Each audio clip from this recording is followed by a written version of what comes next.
ये अभी बंद किया था मैंने जब आवाज बंद हुई। अब आ रही है आवाज? ठीक है, चलो। हाँ जी, तो मैं आप लोगों को पढ़ाऊंगी आपके ग्रुप 1 का सब्जेक्ट विच इज SBILL। अब ये SBILL का पूरा नाम क्या है? तो it is setting up of business, industrial and labour law. तो ना सब्जेक्ट का जो नाम है ना, इन्होंने एक्चुअली 2 अलग अलग हिस्सों में रखा है। SBILL हम लोग बोलते एक साथ है, बट उसमें 2 अलग अलग पार्ट्स है। एक है SB means setting up of business. ये है आप लोगों का पार्ट 1, मॉड्यूल का part 1 which is SB setting up of business. और पार्ट बी में आता है ILL which is industrial and labour law. तो टोटल सब्जेक्ट जो है वो आपका 100 मार्क्स का है which is divided into 2 parts. Part 1 SB setting up of business और दूसरा part B which is ILL industrial and labour law. 100 marks के इस पेपर को इन्होंने 2 पार्ट्स में जब बांटा तो मार्किंग भी 2 पार्ट्स में की है। फर्स्ट पार्ट होगा आपका 60 मार्क्स का और सेकंड पार्ट होगा 40 मार्क्स का। माना 60 मार्क्स का है first part, but second part को हम लोग ना अनइम्पॉर्टेंट नहीं मान सकते, बिकॉज जब आप पेपर अटेम्प्ट करोगे तो आप 60 या 40 का नहीं बल्कि पूरे 100 मार्क्स का अटेम्प्ट कर रहे हो। क्या हुआ, कोई दिक्कत? आप पूरे 100 मार्क्स का पेपर अटेम्प्ट कर रहे हो, तो 60 भी हमारे लिए उतना ही इंपॉर्टेंट है और 40 भी, राइट? तो हमको कितना पढ़ना है? हमको तो दोनों को इंपॉर्टेंट वेटेज देकर चलना है, एक जैसा। हम ये नहीं समझ रहे हैं कि पार्ट ए ज्यादा पढ़ेंगे, पार्ट बी कम पढ़ेंगे। पार्ट ए में ज्यादा नहीं है, केवल 13 चैप्टर्स है पार्ट ए में, और पार्ट बी में भी ज्यादा नहीं है, केवल 7 ही चैप्टर्स रखे हैं। तो टोटल मिलाकर आपको इस पूरे मॉड्यूल में केवल 20 चैप्टर्स पढ़ने हैं। Setting up of business and industrial and labour law होता क्या है? जब तक ये चीज समझ नहीं पाओगे ना, तब तक इस सब्जेक्ट को पकड़ ही नहीं पाओगे। तो होता ये है, सेटिंग अप ऑफ बिजनेस का मतलब, सेटिंग बिजनेस, बिजनेस वर्ड का मतलब होता है व्यापार करना। तो होगा क्या, अगर कोई व्यक्ति कोई बिजनेस करना चाहता है, बिजनेस हम एडवेंचर के लिए नहीं करते हैं, बिजनेस हम लोग करते हैं फॉर अर्निंग्स। अर्निंग्स के लिए अगर बिजनेस स्टार्ट कर रहे हो तो ये ना ऐसा काम नहीं होता है कि एक दिन सुबह उठे और हमारी इच्छा हुई हमको बिजनेस करना है, चलो आज से स्टार्ट कर देते हैं। बिजनेस एक ऑर्गेनाइज्ड प्रोसेस है। ऑर्गेनाइज्ड का मतलब होता है, बिजनेस करना है तो आपको पहले प्लानिंग करना पड़ती है, पहले आपको स्टाफिंग करना पड़ेगी। जब तक आप मैनेजमेंट के सारे स्टेजेस को पार नहीं करोगे, आप बिजनेस स्टार्ट कर पाओगे नहीं। बिजनेस रैंडमली नहीं किया जाता है, ये एक ऑर्गेनाइज्ड प्रोसेस होता है। अगर आप बिजनेस करना चाहते हो तो पक्की बात है कि आपको किसी ना किसी फॉर्म ऑफ ऑर्गेनाइजेशन में तो आना पड़ेगा। फॉर्म ऑफ ऑर्गेनाइजेशन का मतलब, जब हम बिजनेस कर रहे हैं तो या तो आपका बिजनेस शुरू से ही एक स्मॉल स्केल बिजनेस है, थोड़ा पैसा लगाया बिजनेस शुरू किया, वरना आपका बिजनेस थोड़ा बड़ा वरना बहुत बड़ा बिजनेस होगा। अगर कोई व्यक्ति छोटा मोटा बिजनेस कर रहा है, जैसे किसी व्यक्ति ने सोचा बिजनेस के नाम पर किराने की दुकान खोलना है, तो ये काम अकेले भी किया जा सकता है, ये बिजनेस कोई बहुत ज्यादा बड़ा बिजनेस नहीं है। तो यहाँ पर अगर आप चाहो तो सोल प्रोप्राइटर की तरह आप अपने बिजनेस को स्टार्ट कर सकते हैं। जहां काम ज्यादा हुआ, अगर यही किराने की दुकान थोड़ी सी बड़ी हो गई है, काम बढ़ गया है और अब अकेले से मैनेज नहीं हो रहा, तो वहां हमको अपना ऑर्गेनाइजेशन का स्ट्रक्चर, उसका फॉर्म चेंज करना पड़ता है। अब बेटर होगा कि आप अपने साथ किसी और को भी मिला लो, क्योंकि अकेले अकेले आप काम कर पाओगे नहीं। तो ऐसे में हम जाते हैं टुवर्ड्स पार्टनरशिप। अब यही किराने की दुकान अगर आप मॉल में कन्वर्ट कर रहे हो, मॉल मतलब अब आप एक पूरा का पूरा डिपार्टमेंटल स्टोर ही खोल रहे हो, तो बिजनेस और फैल रहा है। जितना बड़ा होगा हमें लोगों की जरूरत पड़ेगी उतनी ही ज्यादा, पैसों की जरूरत पड़ेगी उतनी ही ज्यादा। तो जैसे जैसे आपकी रिक्वायरमेंट्स बढ़ती जाएंगी, आपको अपने ऑर्गेनाइजेशन के फॉर्म को और स्ट्रक्चर को चेंज भी करना पड़ सकता है। बिजनेस ऑर्गेनाइज तरीके से होगा, सोच समझ के होगा, लेकिन किस फॉर्म में स्टार्ट करना है ये आपको डिसाइड करना पड़ेगा जब आप अपना बिजनेस शुरू करते हैं। बट डिसाइड तो तब करेंगे ना जब हमको इन सारे फॉर्म ऑफ ऑर्गेनाइजेशंस के बारे में पता होगा। तो हमको यहाँ सेटिंग अप ऑफ बिजनेस में सबसे पहले तो इन्हीं सारे फॉर्म ऑफ ऑर्गेनाइजेशंस के बारे में समझाया गया है। इस सब्जेक्ट में हम लोग पढ़ेंगे sole proprietorship, partnership, company, LLP, trust, ये सब कैसे कैसे ऑर्गेनाइजेशन स्ट्रक्चर्स होते हैं और कब कहां पर किस ऑर्गेनाइजेशन स्ट्रक्चर को यूज किया जाता है। तो सेटिंग अप ऑफ बिजनेस में पहली स्टेप हम ये सीखेंगे कि बिजनेस को सेटअप करने के लिए ऑर्गेनाइजेशन स्ट्रक्चर कौन सा लेना है। दूसरी बात, अगर आपने डिसाइड कर भी लिया, चलो मान लिया हमने डिसाइड किया कि हम पार्टनरशिप में जाएंगे, तो पार्टनरशिप में भी अपने आप पार्टनरशिप बन नहीं जाती है, हमें पार्टनरशिप को क्रिएट करना पड़ेगा। कैसे क्रिएट किया जाएगा पार्टनरशिप को, कैसे क्रिएट किया जाएगा किसी भी फॉर्म ऑफ ऑर्गेनाइजेशन को, फिर वो चाहे सोल प्रोप्राइटरशिप हो, चाहे पार्टनरशिप हो, चाहे कंपनी हो, हमें इन्हें क्रिएट करना पड़ता है।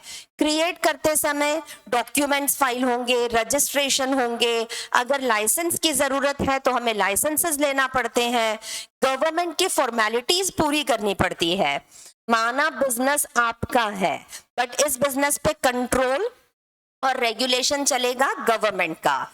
अगर आप सोल प्रोप्राइटर बन के भी आते हो ना तो आप अकेले बिजनेस चला रहे हो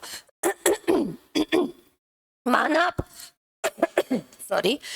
आप अकेले बिजनेस चला रहे हो, लेकिन आपके बिजनेस पर और आप पर कंट्रोल तो फिर भी रहेगा गवर्नमेंट का।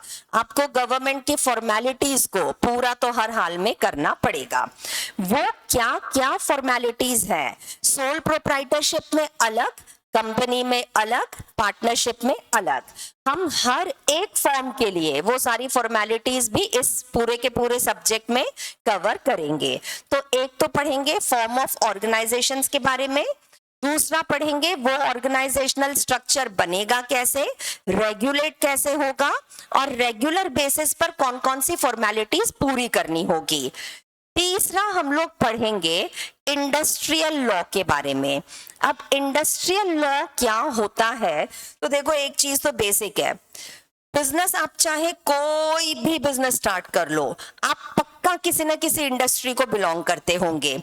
जैसे आपने कपड़ों का बिजनेस स्टार्ट किया तो आप बिलोंग करोगे टेक्सटाइल इंडस्ट्री को। अगर आपने एक पिज्जा की दुकान भी खोल ली है तो आप फूड इंडस्ट्री को बिलोंग करते हैं। अगर आपने दवाइयों की दुकान खोली है तो आप फार्मास्यूटिकल इंडस्ट्री को बिलोंग करते हैं। मतलब आप जो भी बिजनेस करो वो आपकी चॉइस है, लेकिन ये बिजनेस किसी ना किसी इंडस्ट्री से रिलेटेड है। इंडिया में हमने जितनी इंडस्ट्रीज है ना, सब में आपको बिजनेस करना अलाउड है। बट होता क्या है, गवर्नमेंट चाहती है कि जो भी बिजनेस हो उससे आपका तो प्रॉफिट होगा बट पब्लिक का कोई नुकसान नहीं होना चाहिए। तो हर इंडस्ट्री को रेगुलेट करने के लिए कुछ कुछ लॉज बनाए गए हैं। ये लॉ क्योंकि पर्टिकुलर इंडस्ट्री को बिलोंग करते हैं तो ये कहलाते हैं इंडस्ट्रियल लॉ। ये कहलाते हैं industrial law. Industrial law specifically telecom industry के लिए लॉ अलग है, इंश्योरेंस सेक्टर के लिए लॉ अलग है, बैंकिंग सेक्टर के लिए लॉ अलग है, फार्मा वालों के लिए लॉ अलग है।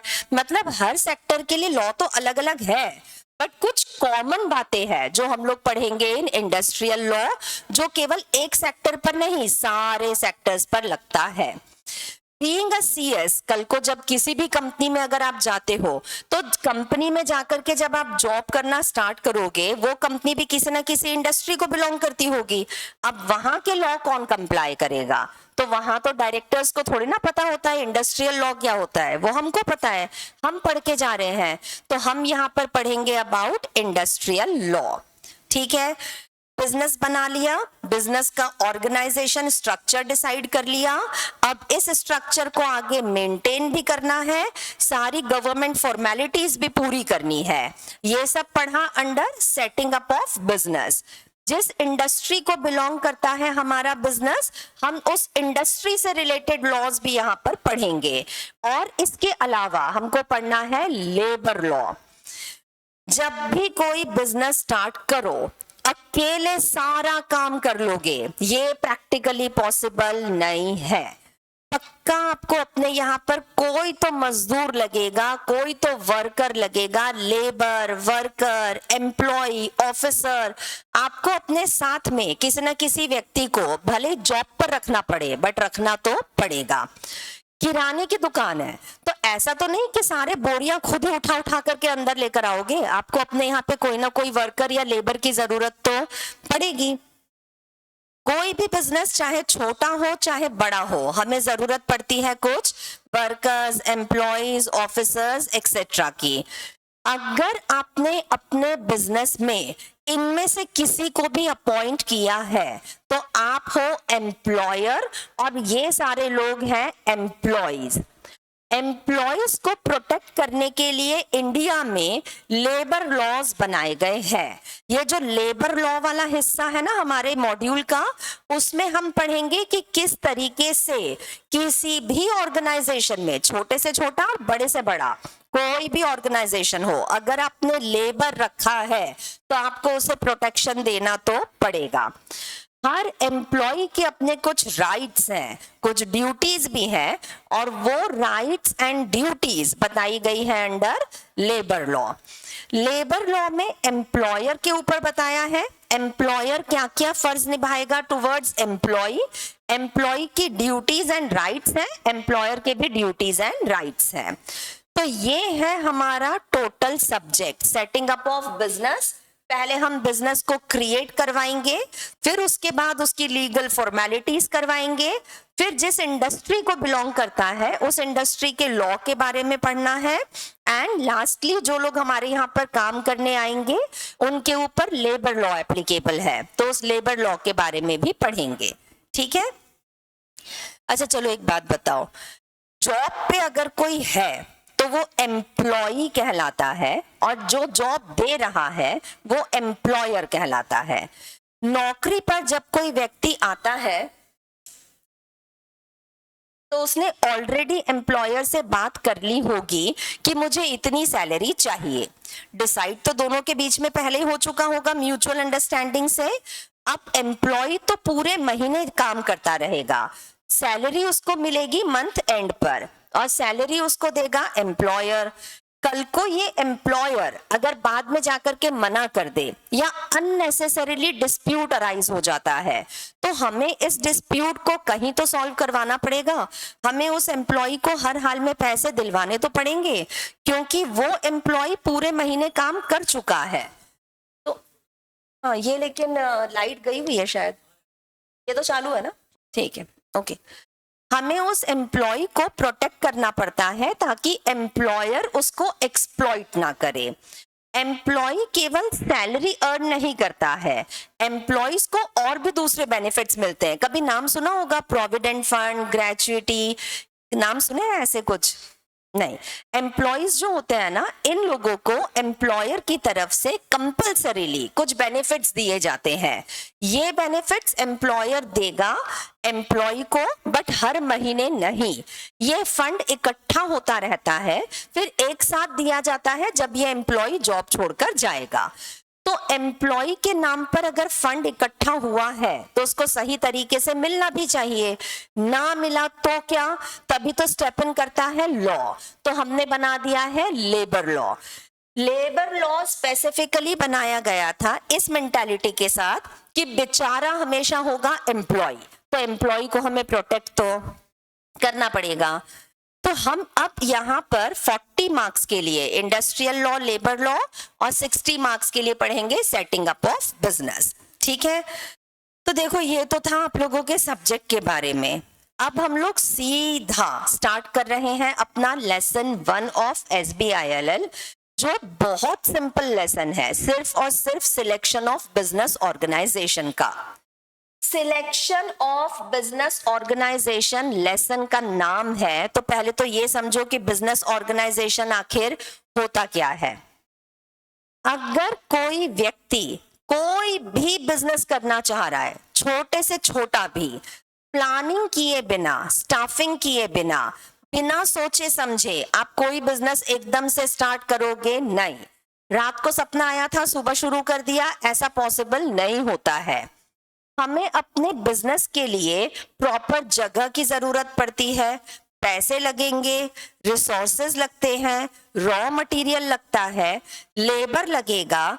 जब तक आप सारी चीजें एक साथ लेकर नहीं आ जाते, तब तक आप अपना बिजनेस शुरू कर पाओगे नहीं।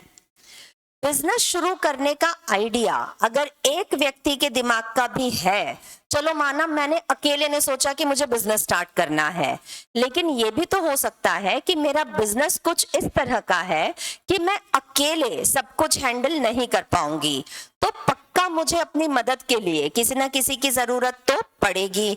विच मीन्स कि इस बिजनेस को स्टार्ट करते समय मुझे मेरे साथ एक साथी और चाहिए। यहां हम लोग डिसाइड करेंगे कि हमें किस तरह के बिजनेस ऑर्गेनाइजेशन में जाना है, कैसा बिजनेस ऑर्गेनाइजेशन लेना चाहिए, सिलेक्ट करना चाहिए। वो डिपेंड करता है कि आपकी बिजनेस की रिक्वायरमेंट्स क्या है। इंडिया में तो छोड़ो, पूरे वर्ल्ड में ही ये कुछ इतने तरह के बिजनेस ऑर्गेनाइजेशन के टाइप्स पाए जाते हैं।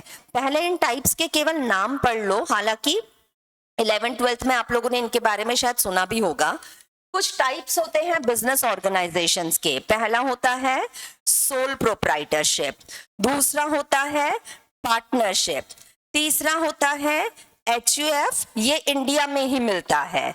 HUF का पूरा नाम है, पढ़ के बताओ, हिंदू अनडिवाइडेड फैमिली। मैंने कहा ये केवल इंडिया में ही मिलता है, रीजन बीइंग कि ये बना ही है ओनली फॉर हिंदूज। ठीक है, एक तो होगा सोल प्रोप्राइटरशिप, दूसरा होता है पार्टनरशिप, तीसरा होता है HUF, हिंदू अनडिवाइडेड फैमिली, चौथा LLP, लिमिटेड लाइबिलिटी पार्टनरशिप, ये भी एक फॉर्म ऑफ ऑर्गेनाइजेशन है।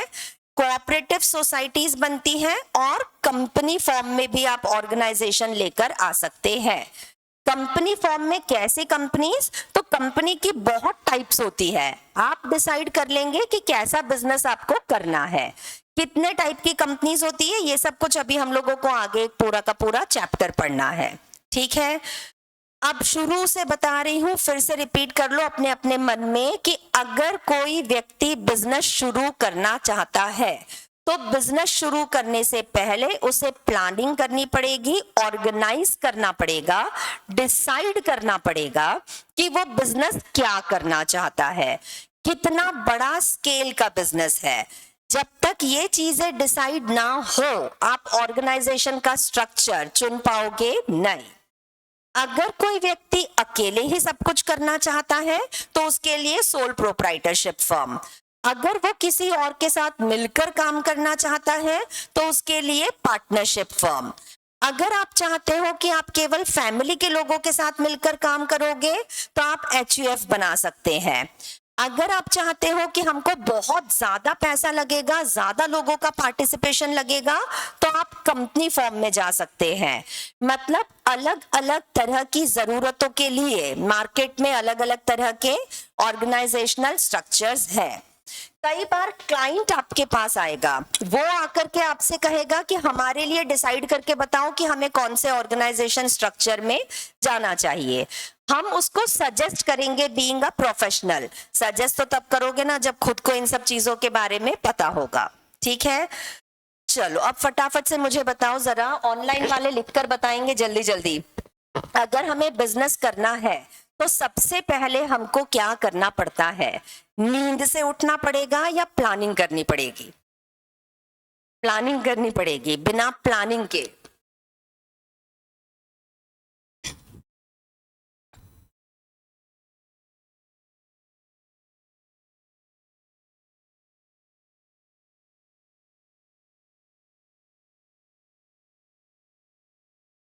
चलो, अगर आप चाहते हो कि आप बिजनेस करना है तो सबसे पहला काम होगा प्लानिंग करो। प्लानिंग करने के बाद डिसाइड करो बिजनेस क्या और कितना बड़ा। फटाफट से एक बारी केवल नाम रिपीट करके बता दो, कितने फॉर्म ऑफ ऑर्गेनाइजेशन स्ट्रक्चर्स हैं। तो एक तो होता है हम छोटे वाले ऑर्गेनाइजेशन स्ट्रक्चर से स्टार्ट करके बड़े फॉर्म पर जाएंगे, और अगर इस तरह से असेंडिंग ऑर्डर में जाना है तो सबसे पहले आता है सोल प्रोप्राइटरशिप, उसके बाद आता है दूसरे नंबर पर पार्टनरशिप, तीसरे नंबर पर आता है आजकल के जमाने में एक जो नया आया है विच इज LLP, फिर उसके बाद आता है HUF हिंदू अनडिवाइडेड फैमिली, और उसके बाद आता है company form of organisation. Societies का नाम हमने यहाँ पर पढ़ा था, बट उसको हमने अपने ऑर्गेनाइजेशनल स्ट्रक्चर में इंक्लूड नहीं किया, बिकॉज सोसाइटीज केवल एक स्पेसिफिक पर्पस के लिए बनती है, नॉर्मली कमर्शियल पर्पस के लिए नहीं बनती। ठीक है, चलो शुरू से शुरू हो जाओ। एक तो सबसे पहले आएगा कौन सा फॉर्म ऑफ ऑर्गेनाइजेशन? सबसे पहला सोल प्रोप्राइटरशिप, उसके बाद आता है पार्टनरशिप, उसके बाद आता है LLP, फिर आता है HUF टिपिकली फॉर इंडिया, और उसके बाद आता है कंपनी फॉर्म ऑफ ऑर्गेनाइजेशन। जैसे जैसे नीचे की तरफ बढ़ते जा रहे हैं स्ट्रक्चर यहाँ पे बड़ा होता जा रहा है। बड़ा मतलब जरूरत के अनुसार अब ये ऑर्गेनाइजेशन स्ट्रक्चर हो जाएगा ज्यादा बड़ा। ठीक है, एक एक ऑर्गेनाइजेशन स्ट्रक्चर के बारे में अब इस चैप्टर में हम लोगों को डिस्कस करके बताया है। पहला ऑर्गेनाइजेशनल स्ट्रक्चर है सोल प्रोप्राइटरशिप कंसर्न। अब तो केवल इसके फीचर्स समझो तो अपने आप एडवांटेजेस और डिसएडवांटेजेस दिमाग में आ जाते हैं। सोल प्रोप्राइटरशिप कंसर्न एक इस तरह का ऑर्गेनाइजेशनल स्ट्रक्चर है जहां एक अकेला व्यक्ति ही पूरे बिजनेस को चलाएगा। जब अकेला व्यक्ति पूरा बिजनेस चला रहा है तो सारे अधिकार भी उसके अकेले के हैं, सारी जिम्मेदारियां भी उसके अकेले की है। जो भी काम करना है वो अकेला करेगा, फायदा हुआ तो भी उसका अकेले का और नुकसान हुआ तो भी खुद ही झेलना है। सोल प्रोप्राइटरशिप कंसर्न में कोई दूसरा डिसीजन मेकिंग अथॉरिटी होगा ही नहीं। अगर कोई व्यक्ति एक छोटा सा बिजनेस कर रहा है, जैसे किसी महिला ने अगर कोई पार्लर खोल लिया है अपने घर में ही, तो वहां ये महिला अगर चाहे तो अकेले इस बिजनेस को चला सकती है। ये सोल प्रोप्राइटरशिप कंसर्न होगा। एक व्यक्ति ने अपने घर के बाहर सब्जी का एक स्टॉल लगा लिया है, ये एक ऐसा बिजनेस है जो वो अकेले भी मैनेज कर सकता है, उसको दूसरों की जरूरत नहीं। इस तरह के छोटे ऑर्गेनाइजेशनल स्ट्रक्चर्स जहां बिजनेस ज्यादा लंबा नहीं है, जहां दूसरों की मदद की जरूरत नहीं है, ये ऑर्गेनाइजेशनल स्ट्रक्चर्स कहलाते हैं सोल प्रोप्राइटरशिप कंसर्न। अकेला पर्सन है, अकेला प्रॉफिट खाएगा, लॉसेस भी हुए तो अकेले ही झेलेगा। ऑर्डर्स कौन देगा, डिसीजंस कौन लेगा, तो अकेला ही लेगा, क्योंकि यहाँ पर और कोई व्यक्ति है भी नहीं। ठीक है, सोल प्रोप्राइटरशिप कंसर्न के फीचर्स देखो, आप लोगों के मॉड्यूल में भी नोट्स में भी मिलेगा, पढ़ो। पहला, one person owns all the assets. All the assets मतलब इस बिजनेस में जितनी प्रॉपर्टी है सब किसकी है? एक अकेले व्यक्ति की, वही अकेला सोल प्रोप्राइटर है। दूसरा फीचर, जब आप सोल प्रोप्राइटरशिप कंसर्न खोलना चाहते हैं तो इसमें आपको बहुत ज्यादा लीगल फॉर्मेलिटीज की जरूरत नहीं। ये एक ऐसा ऑर्गेनाइजेशनल स्ट्रक्चर है जो आप अपने घर से शुरू कर सकते हैं, एक छोटी सी दुकान से भी शुरू कर सकते हैं। इसमें रजिस्ट्रेशन लोकल अथॉरिटी के पास होता है, बाकी आपको किसी और अथॉरिटी जैसे ROC या किसी और बड़ी अथॉरिटी के पास जाकर रजिस्ट्रेशन करवाने की जरूरत नहीं है।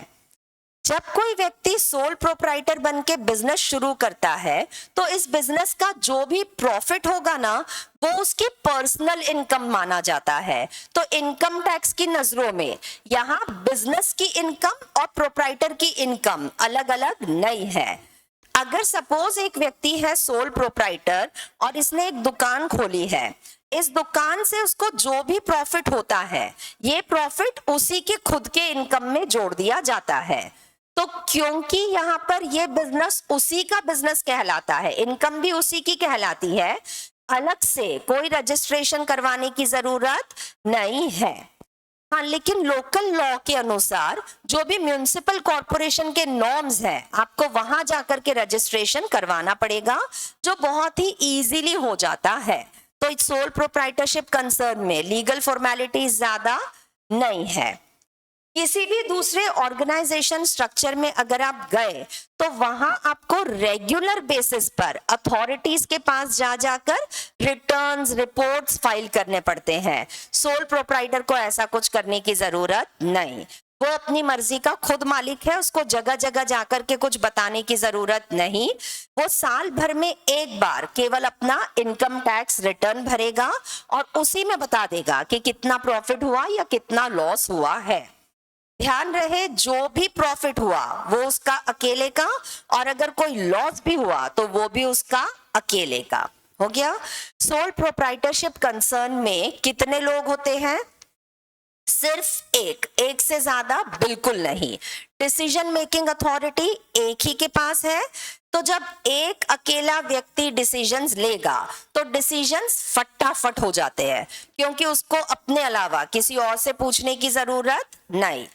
अच्छा हुआ तो भी उसका, बुरा हुआ तो भी उसका, क्योंकि अकेला व्यक्ति है और सारी इनकम उसी की मानी जाती है, इसीलिए इसको अलग से कहीं रजिस्ट्रेशन की जरूरत नहीं।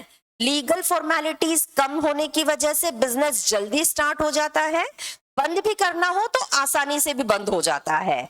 लीगल फॉर्मेलिटीज कम है तो खर्चे भी होंगे कंपैरेटिवली कम। कंपनी को देखा है, कंपनी को ना हर साल रिटर्न फाइल करना पड़ता है। अब हर साल रिटर्न फाइल करोगे तो फीस भरना पड़ेगी, मतलब कंपनी को तो हर साल की फिक्स्ड कॉस्ट लग रही है। सोल प्रोप्राइटर को हर साल कोई रिटर्न देने की जरूरत नहीं, इनकम टैक्स भरना है वो तो सभी को भरना होता है, इसका मतलब इसको खर्चा आएगा कंपैरेटिवली कम। ठीक है।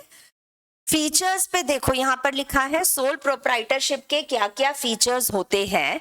पहले पॉइंट पर लिखा है, पढ़ो इंग्लिश में क्या लिखा है, अनलिमिटेड लाइबिलिटी। लाइबिलिटी वर्ड का मतलब होता है दायित्व, वो जो हमें किसी और को अगर पे करना है तो वो हमारी लाइबिलिटी है। अगर आप एक सोल प्रोप्राइटर हैं और अगर आपने अपने बिजनेस के लिए भी पैसा किसी से उधारी पर लिया है, तो जिस व्यक्ति ने उधारी पर पैसा दिया उसने बिजनेस को पैसा नहीं दिया है, उसने पैसा आपको दिया है। ये पैसा आपने अपने ऊपर खर्च नहीं किया, बिजनेस में खर्च किया था। लेकिन अगर लॉसेस हो भी गए तो इससे उस क्रेडिटर को कोई लेना देना नहीं। क्रेडिटर सीधे सोल प्रोप्राइटर का गला पकड़ेगा कि मेरा पैसा वापस कर, और सोल प्रोप्राइटर को ये पैसा अपनी जेब से निकाल करके देना पड़ेगा। वो ये नहीं कह सकता कि जाओ जाकर बिजनेस से ले लो, क्योंकि बिजनेस अलग से कुछ है भी नहीं। हम तो मान रहे हैं बिजनेस भी आप ही का है, आपका बिजनेस है, पैसा डूब भी गया तो आपने डुबाया, आपको हर हाल में पैसे लौटाने तो पड़ेंगे। सोल प्रोप्राइटर क्योंकि अकेला काम करता है, वो बेचारा अपना दुख, अपना दर्द किसी के साथ बांट भी नहीं सकता। मतलब जो पैसा उधारी पर लिया था चुकाना भी अकेले को ही पड़ेगा, इसके साथ और कोई मिलने वाला नहीं। सोल प्रोप्राइटर का पहला फीचर है, यहाँ पर मिलेगी आपको unlimited liability. More over sole proprietor को और बिजनेस को हम लोग अलग अलग नहीं मानते हैं। हम मान रहे हैं कि ये बिजनेस भी इसी का है और ये व्यक्ति ही बिजनेस को चला रहा है, तो अच्छा हो तो भी तुम्हारा, बुरा हो तो भी तुम्हारा, हर हाल में इसको अपनी जिम्मेदारियों को निभाना तो पड़ेगा, और वो भी अकेले, किसी और के साथ मिलकर काम करेगा नहीं। ठीक है। दूसरे पॉइंट पर जाओ। दूसरा फीचर है सोल प्रोप्राइटरशिप का, it is easy to start. वो जो मैंने कहा था ना कि रात को सोचा बिजनेस शुरू करेंगे और सुबह उठे और बिजनेस शुरू कर दिया, इतना आसान नहीं है, प्लानिंग करनी पड़ती है, बट फिर भी sole proprietorship concern easy to start है। रीजन बीइंग कि बाकी सारे बिजनेस ऑर्गेनाइजेशनल स्ट्रक्चर्स में हम लोगों को कुछ फॉर्मेलिटीज, पेपर वर्क, रजिस्ट्रेशन ये सब करना पड़ता है। सोल प्रोप्राइटरशिप कंसर्न में आपने सोचा और आपने बिजनेस शुरू कर दिया, आपको ना रजिस्ट्रेशन की जरूरत है ना पेपर वर्क की, ना आपको डॉक्यूमेंटेशन करना पड़ेगा ना फीस फाइल करनी है, तो ये बहुत जल्दी स्टार्ट होने वाला स्ट्रक्चर है। अगर आपको बिजनेस शुरू करने की बहुत जल्दी है तो sole proprietorship best organisational structure है। यहाँ आपको रजिस्ट्रेशन इमीडिएटली करवाने की जरूरत नहीं, इनफैक्ट रजिस्ट्रेशन तो होगा ही नहीं। कहाँ होगा? लोकल अथॉरिटीज के पास में, और वो भी जिस स्टेट में आप हो उस स्टेट के लॉ के अनुसार। जैसे जब कोई व्यक्ति अगर सोल प्रोप्राइटर का बिजनेस कर रहा होता है ना, तो हमें म्यूनिसिपल कॉर्पोरेशन के पास जाकर के एक गुमाश्ता सर्टिफिकेट कहा जाता है। गुमाश्ता सर्टिफिकेट और कुछ नहीं है, म्यूनिसिपल कॉर्पोरेशन ने आपको लाइसेंस दिया है, परमिशन दी है कि ठीक है आप अपने घर से या अपनी दुकान से ये बिजनेस कर सकते हैं। वो सर्टिफिकेट, वो लाइसेंस हमको लेना कंपलसरी होता है। इसके अलावा और कोई लाइसेंस या सर्टिफिकेट की जरूरत नहीं।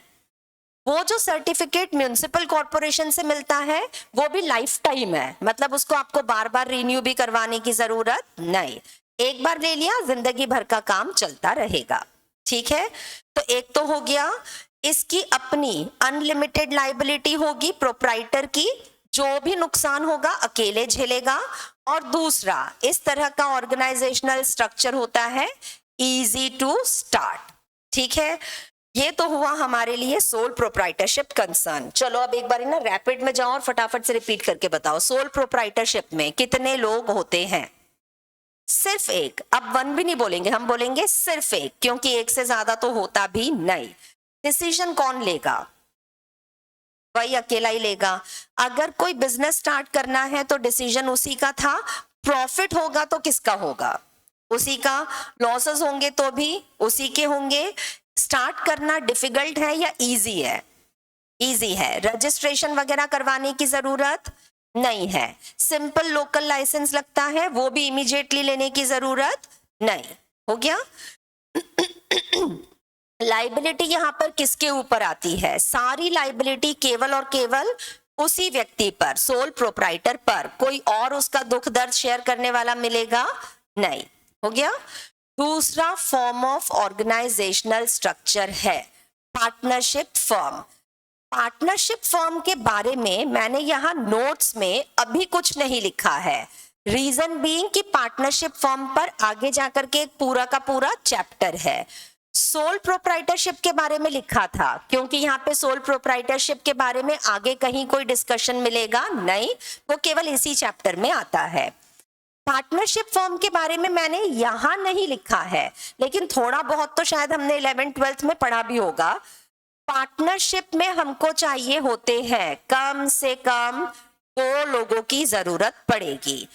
पार्टनर मतलब होता है साथी, और अगर साथी किसी को बनाना है तो आप अकेले अपने आप अपने साथी नहीं बन सकते। साथी बनाने के लिए, पार्टनर बनाने के लिए हमको अपने अलावा एक और व्यक्ति की जरूरत तो पड़ेगी। कितने लोगों की जरूरत पड़ेगी? तो पार्टनरशिप में हमको चाहिए कम से कम 2 लोग। एक मैं तो एक और व्यक्ति होना चाहिए जो होगा मेरे बिजनेस में मेरा पार्टनर। सोल प्रोप्राइटरशिप में क्योंकि अकेला व्यक्ति था तो सारे डिसीजंस लेता था अकेले। अब पार्टनरशिप में क्योंकि 2 लोग हैं तो सारे डिसीजंस लिए जाएंगे मिलजुल कर। अकेला डिसीजन लेता था ना तो खुद ही का दिमाग अप्लाई होता था। 2 लोग हैं तो हो सकता है दोनों का ओपिनियन थोड़ा सा अलग अलग हो। मैं कुछ और सोचूं और सामने वाला व्यक्ति कुछ और सोच रहा है, तो हमें यहाँ डिस्कशन करने के लिए पॉइंट्स मिलेंगे कंपैरेटिवली ज्यादा। आप डिसीजन भी अच्छा ले पाओगे क्योंकि अब आपके पास पॉजिटिव नेगेटिव दोनों तरह के पॉइंट्स मिल सकते हैं। बिजनेस कौन चलाएगा? तो पार्टनरशिप फर्म में बिजनेस चलाते हैं सारे के सारे पार्टनर्स मिलकर। तो प्रॉफिट या लॉस का क्या होगा? अब सोचो, पहले अकेले थे तो सारा प्रॉफिट अकेले खाते थे, अब पार्टनरशिप में है तो क्या होगा? डिवाइड होगा, शेयरिंग कहते हैं। पार्टनर्स अब इस प्रॉफिट को करेंगे शेयर। शेयर करेंगे मतलब दो लोग हैं तो दोनों लोगों के बीच में ये प्रॉफिट बटेगा। किस रेशो में बटेगा वो पार्टनर्स म्यूचुअली डिसाइड करके बैठे होंगे। अगर इन्होंने कहा होगा आधा आधा तो आधा आधा, अगर कहा होगा 3:2 तो जब दोनों राजी है तो जैसा ये लोगों ने डिसाइड किया है वैसे प्रॉफिट या लॉसेस को बांटेंगे। पार्टनरशिप फर्म का एक फायदा है, यहाँ आपके साथ दुख दर्द बांटने वाला कोई है, मतलब अगर लॉसेस हुए तो अकेला झेलने की जरूरत नहीं, वो जो एक और व्यक्ति हमारे साथ है वो हमारे साथ इन लॉसेस को करेगा शेयर। ठीक है। पार्टनरशिप फर्म एक एक्ट के द्वारा गवर्न है, इंडियन पार्टनरशिप एक्ट के द्वारा, और जब ये एक्ट लग जाता है ना इसका मतलब पक्का है कि हमें बहुत सारे लीगल कंप्लायंसेस को भी करना तो पड़ेगा। जहां लीगल कंप्लायंसेस आए इसका मतलब खर्चा आया, तो इसका मतलब हुआ partnership firm as compare to sole proprietorship ये पड़ता है थोड़ा सा महंगा। पार्टनरशिप फर्म अपने आप नहीं बनती है, इसे बनाया जाता है बाय एग्रीमेंट। एग्रीमेंट बनेगा इसका मतलब हो सकता है लिखा पढ़ी भी करना पड़े, तो डॉक्यूमेंटेशन करने में भी थोड़ा सा टाइम भी जाता है और थोड़ा पैसा भी लगता है। मतलब सोल प्रोप्राइटरशिप तो आपकी जिस दिन मर्जी पड़े आप अंगड़ाई लो और सोल प्रोप्राइटरशिप स्टार्ट कर दो, बट पार्टनरशिप उसके पहले हमें किसी व्यक्ति को साथ में लाना पड़ेगा, उसे मनाएंगे, उसे समझाएंगे, वो हाँ करेगा तब पार्टनरशिप स्टार्ट होगी। ठीक है। सोल प्रोप्राइटरशिप के लिए अलग से कोई लॉ बना हुआ नहीं है, बट पार्टनरशिप के लिए है। हमें वो पूरा एक्ट अभी आगे जाकर एक चैप्टर में पढ़ना है। ठीक। तीसरा फॉर्म ऑफ ऑर्गेनाइजेशन है HUF। HUF का मतलब होता है हिंदू अनडिवाइडेड फैमिली। नाम से मतलब पकड़ो, आखिरी वर्ड है फैमिली। फैमिली मतलब परिवार में, ये अनडिवाइडेड फैमिली है। इसका मतलब एक परिवार में, इस परिवार में जो HUF है इसमें अनडिवाइडेड फैमिली है। इसका मतलब यहाँ पे सब लोग मिलजुल कर एक साथ ही रहते हैं। यहाँ अभी तक प्रॉपर्टी का बंटवारा नहीं हुआ है।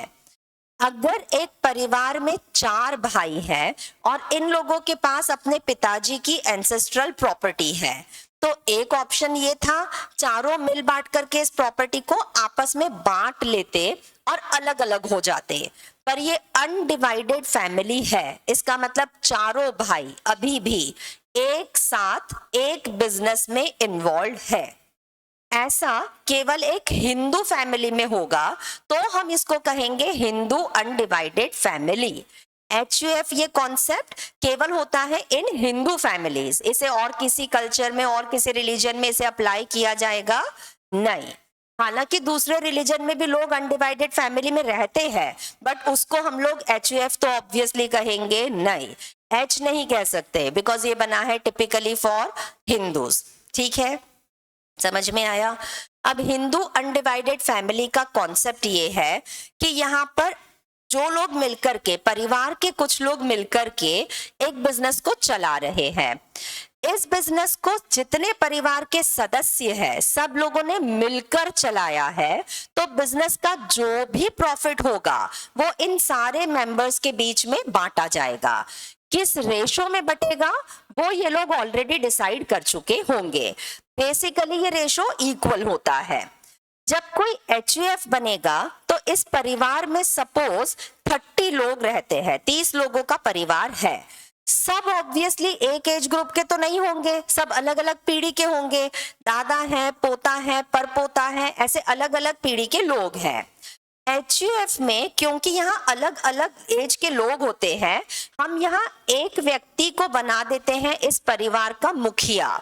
उस मुखिया को HUF में कहा जाता है कर्ता। क्या कहा जाता है? ये कर्ता जो है ये हेड होगा इस फैमिली का और ये इस HUF बिजनेस को चलाता है। हम मानते हैं कि बिजनेस में काम सब लोग मिलकर कर रहे हैं, बट अगर हमको इस बिजनेस में किसी एक से बात करनी है तो किससे बात करें? तो हम बात करेंगे सीधे इस परिवार के कर्ता से। 30 लोगों का परिवार है, सब लोग बिजनेस में लगे हैं, सब लोग रोज दुकान पर आते हैं, रोज आकर के काम करते हैं। लेकिन अगर किसी बाहर वाले व्यक्ति को आकर के बिजनेस के बारे में किसी से भी कोई चर्चा करनी हो तो 30 लोगों में से किससे बात करें? तो ये लोग कह रहे हैं हर किसी के पास मत जाना, आप सीधे चले जाना इस परिवार के मुखिया के पास, जिसको कहा जाता है कर्ता। पूरे बिजनेस की जिम्मेदारी भी कर्ता की होगी, डिसीजन मेकिंग पावर भी कर्ता का होगा, बाकी परिवार के सदस्य वही करेंगे जो कर्ता ने इनको करने के लिए कहा है।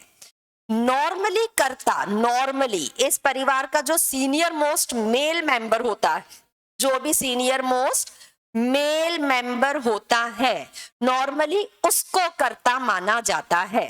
ठीक है, सीनियर मोस्ट, 12th में ये टॉपिक था, very good. Senior most male member कहा है मैंने। इंडिया में HUF का कंसेप्ट तब से चला आ रहा है जब महिलाएं पर्दे में रहती थी, जब महिलाओं को डिसीजन मेकिंग अथॉरिटी नहीं था। और तब से क्योंकि ये कॉन्सेप्ट चल रहा है तो हमेशा मेल डोमिनेटिंग बिजनेस माना जाता था, बिजनेस को हमेशा मानते थे मेल डोमिनेटिंग। तो कर्ता हमेशा बनता है परिवार का सीनियर मोस्ट मेल मेंबर। हालांकि अब ये आप लोगों के मॉड्यूल में भी नहीं मिलेगा आप लोगों को, तो इस बात को यहाँ पर अब ध्यान से समझ लेना। 2023 में 2023 में दिल्ली हाई कोर्ट ने अपनी तरफ से एक जजमेंट पास करके, ऑर्डर पास करके ये डिक्लेयर कर दिया है कि अब एक महिला भी अगर चाहे तो किसी परिवार में कर्ता बन सकती है। मतलब इतने दिनों से जो मेल डोमिनेटिंग HUF चलता था उस पूरे के पूरे सिस्टम को अब तोड़ दिया गया है। दिल्ली हाई कोर्ट ने अपनी तरफ से एक ऑर्डर में कहा है एक फीमेल भी अगर चाहे तो HUF की कर्ता बन सकती है। लॉ अलग है, कोर्ट के डिसीजंस अलग है, लॉ में चेंज किया जाएगा लेकिन वो चेंज अभी इमीडिएटली होगा नहीं, पर कोर्ट ने अपनी तरफ से बोल दिया है महिलाएं भी अगर चाहे तो कर्ता बन सकती है। हो गया, ठीक है। HUF का होता कैसे है सिस्टम? तो जैसे सोल प्रोप्राइटरशिप में क्या होता है, बिजनेस किया, प्रॉफिट हुआ तो आपका, लॉस हुआ तो भी सोल प्रोप्राइटर का। HUF में माना जाता है, अच्छा एक बात बताओ, सोल प्रोप्राइटरशिप बिजनेस है, शर्मा जी नाम के एक व्यक्ति है, उन्होंने एक दुकान खोली थी। शर्मा जी की अगर डेथ हो जाती है तो वही अकेला इस बिजनेस को चला रहे थे और कोई है ही नहीं बिजनेस में। जैसे ही शर्मा जी की डेथ हुई हम तो मान लेंगे कि ये बिजनेस हो जाएगा खत्म, क्योंकि वो अकेला व्यक्ति था, तो उसकी डेथ पर बिजनेस भी हो जाएगा खत्म। पार्टनर्स थे, दो पार्टनर्स थे, दोनों कार में बैठ करके आ रहे थे बिजनेस अपने ऑफिस में, रास्ते में एक्सीडेंट हुआ, दोनों की डेथ हो गई। तो ऐसे में हम मान लेंगे जैसे कि पार्टनरशिप फॉर्म भी हो चुकी है, खत्म। ये लोग बिजनेस को, मतलब ये जो सोल प्रोप्राइटरशिप है और पार्टनर्स है, ये और बिजनेस, इन दोनों को हम अलग अलग नहीं मानते। हम मानते हैं ये जिंदा है तो बिजनेस जिंदा है, बट HUF के केस में ऐसा नहीं है। HUF एक अलग एंटिटी है और इस परिवार के मेंबर्स अलग एंटिटी है। इस परिवार में कोई सदस्य शायद मर भी जाए पर उसके मरने या जीने से HUF के बिजनेस को कोई फर्क पड़ने वाला नहीं। इस परिवार में 15 मेंबर्स हैं। कितने हैं? 15 मेंबर्स हैं। इनमें सबसे बड़े थे दादाजी, ठीक है। फिर इसके बाद 15 मेंबर्स में अलग अलग पीढ़ी के लोग आते गए। दादाजी की एक दिन डेथ हो जाती है, तो दादाजी की अगर डेथ हो भी जाती है तो अब जो सीनियर मोस्ट मेल मेंबर है वो आ जाएगा उनकी जगह पर कर्ता बनके। एक व्यक्ति की डेथ हो जाने से ये बिजनेस बंद होने वाला नहीं। इसीलिए HUF को हम सेपरेट मानते हैं और HUF के मेंबर्स को अलग माना जाता है, विच मीन्स मेंबर्स आएंगे और मेंबर्स जाएंगे, बट ना हमें किसी के आने से फर्क पड़ेगा ना किसी के जाने से। अगर इस परिवार के 3-4 मेंबर्स एक साथ भी चले गए तो भी HUF का बिजनेस बंद होने वाला नहीं है। ठीक है, इसे कहा जाता है separate legal entity. Separate entity का मतलब ये अलग है और मेंबर्स अलग।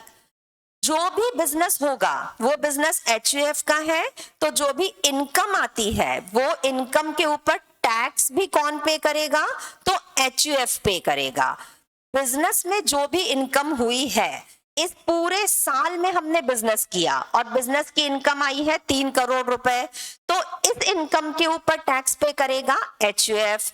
अब ये 3 करोड़ रुपए हमने मेंबर्स के बीच में बांटे अलग अलग रेशो में। एक एक मेंबर को सपोज 15-15 लाख रुपए मिले हैं, तो हर मेंबर अपनी तरफ से अपना पर्सनली इनकम टैक्स भरेगा अलग से, विच मींस बिजनेस अलग है और मेंबर्स अलग।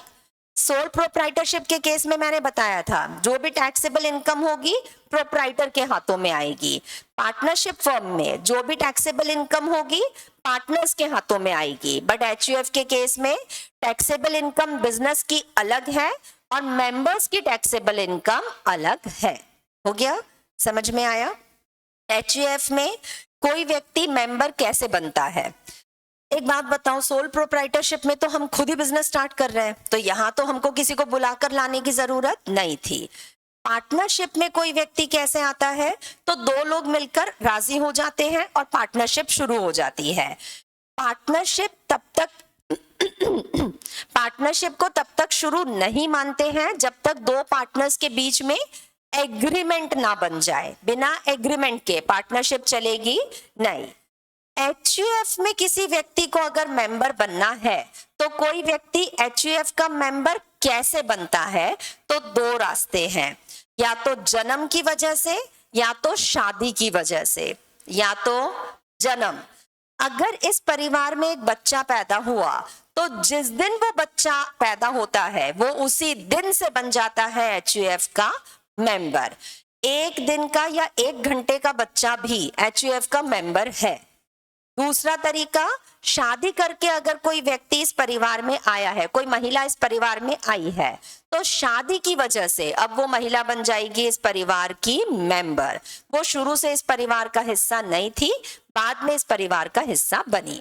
ठीक है, आ गया समझ? पार्टनरशिप फर्म में कोई व्यक्ति पार्टनर कैसे बनेगा? तो एग्रीमेंट से बनेगा। एचयूएफ में किसी को एग्रीमेंट करने की जरूरत नहीं, पैदा होते ही वो व्यक्ति बन जाएगा, वो बच्चा बन जाएगा एचयूएफ का मेंबर। ऑब्वियस सी बात है, 1 घंटे का बच्चा है तो पैदा होते ही वो पहले साइन तो करने बैठेगा नहीं, पैदा हुआ क्योंकि वो परिवार का हिस्सा बन चुका है तो वो बन जाता है यहाँ का मेंबर। ठीक है, परिवार में 15 लोग थे, ठीक है, एक बच्चा पैदा हुआ, कितने लोग हो गए हैं? 16 मेंबर्स हो गए हैं। पहले प्रॉफिट 15 लोगों में बंटता था, अब कितने लोगों में बटेगा? 16। वो बच्चा अभी इतना छोटा सा बच्चा है, वो 1 घंटे का बच्चा, वो प्रॉफिट कैसे शेयर करेगा? वो तो बिजनेस में पार्टिसिपेट भी नहीं कर रहा है। तो एचयूएफ का सिस्टम ही यही है, चाहे आप बिजनेस में पार्टिसिपेट करो या मत करो, आपको बेनिफिट मिलेगा। क्यों मिलेगा? क्योंकि आप इस परिवार के मेंबर हैं। ये बच्चा जिस दिन पैदा हुआ उसी दिन दादाजी चले गए, अब कितने मेंबर्स हैं? फिर से 15 हो गए। अब ये प्रॉफिट बटेगा इन 15 लोगों के बीच में। लेकिन एचयूएफ का बिजनेस बंद होने वाला नहीं है, तब तक बंद नहीं होगा जब तक ये फैमिली डिवाइड नहीं हो जाती, तब तक रहेगा जब तक ये फैमिली रहेगी अनडिवाइडेड फैमिली। ठीक है, आ गया समझ में? चलो अब एचयूएफ की थ्योरी पढ़कर देखो। यहां पर लिखा हुआ है HUF is taxed separately from its members. मतलब एचयूएफ का बिजनेस का जो भी प्रॉफिट होगा उसके ऊपर टैक्स पे करेगा एचयूएफ, और इस प्रॉफिट को जब हम मेंबर्स के बीच में बांटेंगे तो ये उनकी पर्सनल इनकम है और इस इनकम पर अब टैक्स पे करेंगे मेंबर्स अलग से, विच मीन्स कि यहाँ पर इनकम को 2 लोगों के हाथों में टैक्स किया जाता है। एक बार एचयूएफ पे करेगा टोटल इनकम पे टैक्स और बाद में मेंबर्स पे करेंगे अपनी पर्सनल इनकम पर टैक्स। ठीक है, दूसरा पॉइंट पढ़ के देख लो, यहाँ पर लिखा है एचयूएफ अगर बनाना है तो थंब रूल है कि इस परिवार में कम से कम 2 मेल मेंबर्स होना चाहिए, कम से कम 2 मेल मेंबर्स हो तो आप HUF शुरू कर सकते हैं। फीमेल मेंबर्स चाहे कितनी भी हो, बट मेल मेंबर्स हमको चाहिए कम से कम 2 मेल मेंबर्स होना चाहिए। मैंने अभी थोड़ी देर पहले बताया था HUF का कॉन्सेप्ट बहुत पहले से चला आ रहा है, मेल डोमिनेटिंग सोसाइटी थी तब से, क्योंकि तब मेल मेंबर्स के अलावा कोई और बिजनेस नहीं कर सकता था, तो HUF में शुरू से ही रूल था कम से कम 2 मेल मेंबर्स होना चाहिए और कर्ता हमेशा परिवार का सीनियर मोस्ट मेल मेंबर होगा। बट अब 2023 में कोर्ट ने कह दिया है सोच बदलो, जमाना बदल चुका है, अब एक महिला भी अगर चाहे तो HUF की कर्ता बन सकती है। दादाजी थे HUF के कर्ता, दादाजी गए, दादी अभी भी जिंदा है। अब सोच के बताओ आज के जमाने में क्या दादी कर्ता बन सकती है? क्योंकि अब महिलाओं को भी कर्ता बनना अलाउड है। ठीक है, पहले क्या होता था, दादाजी के जाते ही अगर दादी जिंदा भी है तो भी जो सीनियर मोस्ट अगला मेल मेंबर होगा परिवार का, हम उसी को बना दिया करते थे कर्ता। वो चाचा भी हो सकते हैं, वो बेटा भी हो सकता है। ठीक है, अगले पॉइंट पर जाओ। जब भी कभी कोई HUF बनेगा तो इस HUF में पक्का इन लोगों ने इनहेरिट किया होगा किसी एंसेस्ट्रल प्रॉपर्टी को। एंसेस्ट्रल प्रॉपर्टी मतलब पुश्तैनी प्रॉपर्टी है, वही प्रॉपर्टी सारे मेंबर्स मिलकर के एंजॉय कर रहे हैं और अभी तक इस प्रॉपर्टी का बंटवारा नहीं हुआ है। बंटवारा हो गया होता तो हम इसको अनडिवाइडेड फैमिली भी बोल पाते नहीं। ठीक है, तीसरा, सारे के सारे मेंबर्स इस प्रॉपर्टी को एंजॉय कर रहे हैं, यही मैंने अभी बताया था, सब लोग एंजॉय कर रहे हैं, इसका मतलब अभी तक बंटवारा हुआ नहीं है। एंड नॉर्मली इन लोगों का शेयर इक्वल शेयर होता है। इक्वल शेयर मतलब जब भी ये प्रॉपर्टी जब भी बटेगी तब सब लोगों को इसमें बराबरी से हिस्सा मिलेगा, ना किसी को कम ना किसी को ज्यादा। ठीक है, अगर कोई बच्चा इस परिवार में पैदा हुआ तो पैदा होते ही वो इस परिवार का मेंबर बन जाता है, HUF का मेंबर बन जाता है, और मेंबर बनते ही उसको इस बिजनेस में आ जाता है अधिकार। मतलब 1 घंटे का बच्चा भी मान लिया जाएगा जैसे ये भी एक बिजनेसमैन है, जैसे कि ये भी एक मेंबर है, और मेंबर है तो प्रॉफिट पे इसका भी अधिकार है। ठीक है, अगले पॉइंट पर जाओ। ये लोग कह रहे हैं HUF में अगर किसी को मेंबर बनना है तो वो कोई बाहर का व्यक्ति आकर के एग्रीमेंट करके और बोल दे मैं भी आपके परिवार का हिस्सा, ऐसा चलेगा नहीं। HUF में मेंबरशिप केवल 2 तरीके से मिलती है, या तो जन्म से या तो शादी से। इसके अलावा कोई बाहर का व्यक्ति इस परिवार में एग्रीमेंट करके भी एंटर कर पाएगा नहीं। ठीक है, HUF में एग्रीमेंट के द्वारा मेंबर्स नहीं बनाए जाते। पार्टनरशिप में बिना एग्रीमेंट के कोई व्यक्ति पार्टनर नहीं बनाया जाता। सोल प्रोप्राइटरशिप में आपको एग्रीमेंट की जरूरत नहीं है, केवल सोचना है। आपने सोच लिया मुझे बिजनेस करना है तो अकेले चल पड़ो। सोल प्रोप्राइटरशिप सबसे इजी है। पार्टनरशिप बिना एग्रीमेंट के नहीं बनता। HUF में जन्म या फिर परण पर, मतलब या तो शादी या फिर जन्म से ही आप मेंबर बनोगे, एग्रीमेंट का वहां पे कोई रोल नहीं है। ठीक है, HUF के बाद अगला होता है LLP।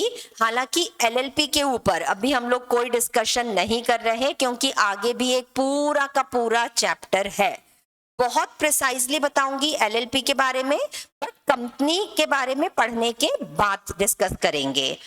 अगला टॉपिक है कोऑपरेटिव सोसाइटी। नाम में लिखा हुआ है कोऑपरेटिव। कोऑपरेट मतलब क्या होता है? किसी को कोऑपरेट करना मतलब किसी को कोऑपरेट करना मतलब कोई व्यक्ति हमसे कह रहा है कि हमारी मदद करोगे क्या, और हम उसके साथ कोऑपरेट कर रहे हैं। मतलब देखा जाए तो कोऑपरेट वर्ड का मतलब होता है किसी की हेल्प करना, मदद करना। कोऑपरेटिव सोसाइटीज ऐसा ऑर्गेनाइजेशनल स्ट्रक्चर है जो नॉर्मली हमेशा होगा ऐसा जरूरी नहीं है, नॉर्मली ये बनाए जाते हैं केवल और केवल सोशल पर्पस के लिए, सोसाइटी के भले के लिए, चैरिटेबल पर्पसेस के लिए बनाए जाते हैं। जैसे किसी व्यक्ति को फ्री एजुकेशन देना, art, religion, culture, music, sports को बढ़ावा देने के लिए कई बार कोऑपरेटिव सोसाइटीज जैसा ऑर्गेनाइजेशनल स्ट्रक्चर बनाया जाता है। देखो होता क्या है, सोल प्रोप्राइटरशिप, पार्टनरशिप, HUF, ये सबके सब, LLP एंड कंपनी, ये सबके सब क्यों बनते हैं? इनको बिजनेस करना है। बिजनेस करके क्या करना है? पैसा कमाना है। तो इनका तो मोटिव ही प्रॉफिट अर्निंग है, ये तो कमर्शियली ही काम करना चाहते हैं। इनको बिजनेस करना ही इसलिए है ताकि पैसा कमा सके। लेकिन कोऑपरेटिव सोसाइटी एक ऐसा फॉर्म ऑफ ऑर्गेनाइजेशन है जो सोसाइटी के भले के लिए, समाज के भले के लिए बनाया गया है। नॉर्मली जब कोई कोऑपरेटिव सोसाइटी चैरिटेबल पर्पस के लिए बनती है तो इन लोगों का इरादा प्रॉफिट कमाने का नहीं होता। इनका इरादा होता है कि हम अपनी सर्विसेज दे रहे हैं समाज के भले के लिए, हमको किसी से कमाने की कोई इच्छा नहीं है। कोऑपरेटिव सोसाइटीज दोनों तरीके से काम कर सकती है, प्रॉफिट मोटिव के साथ में भी और सोशल वेलफेयर के पर्पस के साथ में भी। बट जब इनका पर्पस सोशल वेलफेयर है उस वक्त ये लोग प्रॉफिट कमाने का इरादा रखेंगे नहीं। अगर आप अपना बिजनेस कोऑपरेटिव सोसाइटी की तरह शुरू करना चाहते हैं तो सोसाइटीज का प्रॉपर रजिस्ट्रेशन होता है। प्रॉपर रजिस्ट्रेशन होगा अंडर अ एक्ट। इसके लिए एक्ट भी बना है, कोऑपरेटिव सोसाइटीज एक्ट के नाम से। पहले अगर आपको इस ऑर्गेनाइजेशन में आना है तो पहले जाकर के आपको वहां की अथॉरिटी के पास, रजिस्ट्रार के पास अपने बिजनेस ऑर्गेनाइजेशन को रजिस्टर्ड करवाना पड़ेगा। जब तक रजिस्ट्रेशन होगा नहीं, आप कोऑपरेटिव सोसाइटी का काम शुरू कर पाओगे नहीं। Cooperative society association of persons की तरह काम करता है। AOP की तरह मतलब जैसे अगर मैंने बना दी है एक सोसाइटी, इस सोसाइटी में मैंने कहा है कि हम लोग क्या करेंगे, हम गरीब बच्चों को एजुकेशन प्रोवाइड करेंगे। तो गरीब बच्चों को भी एजुकेशन फ्री में नहीं मिलने वाली है, उनको पढ़ाई अगर आप प्रोवाइड भी करवाना चाहते हो तो हमको उन्हें बुक्स दिलवानी पड़ेंगी, उनके स्कूल की फीस भरना पड़ती है, उनके यूनिफॉर्म्स दिलवाने पड़ते हैं। इसका मतलब इन सब चीजों के लिए हमें जरूरत पड़ेगी फंड की। ये फंड कहां से आएगा? तो सोसाइटी क्या करती है, अलग अलग लोगों के पास से जाकर के फंड इकट्ठा करके लाती है। ये सारे लोग जो सोसाइटी को पैसा दे रहे हैं ये लोग कहलाते हैं इस सोसाइटी के मेंबर्स। ये लोग कहलाते हैं इस सोसाइटी के मेंबर्स। सोसाइटी का काम कुछ इस तरह से होगा, सोसाइटी बनी, सोसाइटी ने अलग अलग लोगों को बना लिया है अपना मेंबर। जब भी कभी सोसाइटी को पैसे की जरूरत पड़ती है, सोसाइटी जाकर के इन मेंबर्स से कहती है लाओ थोड़ा थोड़ा पैसा दो ताकि हम इकट्ठा कर सके पैसे को और बिजनेस चला सके। जो भी बिजनेस ये सोसाइटी करेगी, इस बिजनेस में अगर प्रॉफिट मोटिव से किया है तो इस बिजनेस में होगा प्रॉफिट। प्रॉफिट का जो भी पैसा आएगा वो सोसाइटी का नहीं है, ये पैसा मेंबर्स में बांटा जाएगा। क्यों बांटा जाएगा मेंबर्स में? क्योंकि पैसा लगाने वाले भी तो मेंबर्स ही थे। ये बिजनेस करने के लिए पैसा आया कहां से? मेंबर्स से लिया था। तो बिजनेस को चलाने वाले बोर्ड के लोग होते हैं। जैसे कंपनी में होते हैं बोर्ड ऑफ डायरेक्टर्स, सोसाइटी में भी कुछ लोग आते हैं जो लोग बोर्ड बना करके इस बिजनेस को चलाते हैं। बिजनेस को चलाने वाले लोग अलग है, जबकि इस बिजनेस को पैसा देने वाले लोग अलग है। प्रॉफिट उनको दिया जाएगा जिन लोगों ने बिजनेस में पैसा लगाया था। तो पैसा दिया था मेंबर्स ने, तो प्रॉफिट भी बांटा जाएगा मेंबर्स के बीच में। बोर्ड क्या करेगी? तो बोर्ड के लोग अपनी फीस चार्ज कर लेते हैं या फिर ये लोग अपनी सैलरी चार्ज कर लेते हैं। ये लोग जो भी खर्चा कर रहे हैं बिजनेस चलाने में, ये लोग उस खर्चे का पैसा ले लेते हैं। इन लोगों को अपनी इनकम लेने का अधिकार है, बट प्रॉफिट अपने पास रखने का अधिकार नहीं। प्रॉफिट बांट दिया जाता है मेंबर्स के बीच में। ठीक है। अब ये सोसाइटी दो तरीके से बिजनेस कर सकती है, या तो प्रॉफिट अर्न करने के इरादे से, वरना सोसाइटी के भले के लिए। अगर सोसाइटी के भले के लिए बिजनेस कर रहे हैं तो यहाँ प्रॉफिट के नाम पे कुछ भी आने वाला नहीं, मेंबर्स के बीच में कुछ भी बटेगा नहीं। यहाँ मेंबर्स भी दानी लोग हैं जो पैसा दे रहे हैं और बदले में इनको कुछ भी चाहिए भी नहीं। ठीक है। सोसाइटी एक ऐसा फॉर्म ऑफ ऑर्गेनाइजेशनल स्ट्रक्चर है जिसको एसोसिएशन ऑफ पर्संस की तरह बनाया जाता है। ग्रुप ऑफ पर्संस आएंगे और वो लोग आकर के सोसाइटी को बनाते हैं। ये वॉलंटरीली ये लोग ज्वाइन करते हैं इस ग्रुप को। वॉलंटरीली ज्वाइन करते हैं मतलब हम पकड़ पकड़ के मेंबर्स नहीं लेकर आए हैं, ये लोग खुद आए थे और इन्होंने कहा था हमें आपकी सोसाइटी का बनना है मेंबर। ठीक है। आगे देखो यहाँ लिखा हुआ है इस सोसाइटी को डेमोक्रेटिकली चलाया जाता है। डेमोक्रेटिकली चलाने का मतलब जो भी डिसीजन लिया जाएगा इन सब लोगों से पूछ कर लिया जाएगा। अब अगर इस सोसाइटी में 100 मेंबर्स हैं, हमने सबसे पूछा, कुछ लोग कहेंगे हाँ और कुछ लोग कहेंगे ना, तो डिसीजन कैसे लें? मेजॉरिटी से लिया जाता है। मेजॉरिटी का मतलब आधे से ज्यादा लोगों ने जो बोला है हम मान लेंगे, बस वही हो जाएगा डिसीजन। ठीक है। डेमोक्रेटिकली डिसीजन लिया जाता है। कंट्रोल्ड ऑर्गेनाइजेशन है। कंट्रोल्ड है इसका मतलब सारा कंट्रोल आएगा सोसाइटी के मेंबर्स के हाथों में जिन्होंने बोर्ड को बनाया है और बोर्ड इस बिजनेस को चलाती है। हो गया। ठीक है। सोसाइटी में देखो अब इसके फीचर्स में पहला एक तो यहाँ पर काम होगा बाय म्यूचुअल कंसेंट। मेंबर्स से पूछे बिना आप कोई डिसीजन लोगे नहीं। पैसा भी मेंबर्स का है, प्रॉफिट भी मेंबर्स का है, बिजनेस भी मेंबर्स का है, तो आपको उनसे पूछना तो पड़ेगा। बिना पूछे आप कोई डिसीजन नहीं ले सकते। सब लोग एक सुर में हाँ करेंगे ऐसा जरूरी नहीं, तो मेजॉरिटी से डिसीजंस लिए जाते हैं, पहली चीज। दूसरी बात, सोसाइटीज नॉर्मली बनती है फॉर नॉन प्रॉफिट मोटिव, समाज का भला करने के लिए। जैसे कि लोगों को हम देंगे फ्री में एजुकेशन, वरना art, religion, culture, music, sports इनको बढ़ावा देने के लिए सोसाइटी बनाई है। जो भी व्यक्ति अब इस सोसाइटी में आकर के अपना फायदा लेना चाहता है वो आए, हम उसको बेनिफिट देने को तैयार है। जैसे एजुकेशन के लिए सोसाइटी बनाई है, तो आपने बना दी सोसाइटी कि हम बच्चों को फ्री एजुकेशन देंगे, तो जिस बच्चे को अब पढ़ाई के लिए मदद की जरूरत है वो सोसाइटी में आए, आकर सोसाइटी से पैसा लेकर के जा सकता है। हो गया। ठीक है। हमने आज जितना लिया है हम केवल सोसाइटी पर आकर के अभी इस टॉपिक को रोक रहे हैं। इसके आगे अभी कंपनी फॉर्म है एंड एलएलपी है, जो मैंने बीच में अभी नहीं पढ़ाया था। एलएलपी सोसाइटी के पहले आया था। इन दोनों फॉर्म ऑफ ऑर्गेनाइजेशनल स्ट्रक्चर्स को हम लोग डिस्कस करेंगे अब कल। ठीक है। तो अब आज तुमको केवल इतना करके आना है कि जितना मैंने पढ़ाया है इसकी एक सिंपल रीडिंग लेकर आना है। सिर्फ रीड करना है, लर्न नहीं।